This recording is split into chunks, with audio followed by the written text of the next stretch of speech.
Welcome back to the twin YouTube চ্যানেলের পক্ষ থেকে আপনাদের সবাইকে স্বাগত। চলুন আজকে দেখব প্রিন্টিং সিস্টেম। আমার কাছে এখানে দুইটি প্রিন্টার রয়েছে, এইচপির 2300 সিরিজের 2336 এবং ইপসন L130। দেখে আসি। চলুন আমরা প্রথমে এইচপি 2336 একটি প্রিন্ট করব।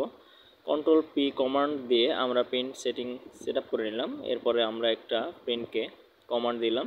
দেখুন অলরেডি আমাদের প্রিন্টিং হয়ে গেল।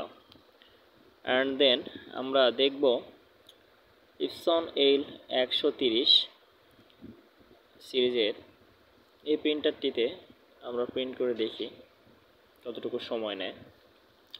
আবারও কন্ট্রোল পি কমান্ড দিলাম প্রিন্টিংয়ের।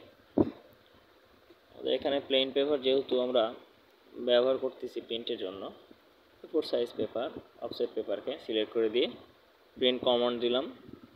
দেখুন চোখের পলকে এইচপি 2300 সিরিজের যে প্রিন্টারটি তার চাইতে অল্প সময়ের মধ্যে আমাদের এটা প্রিন্টিং হলো।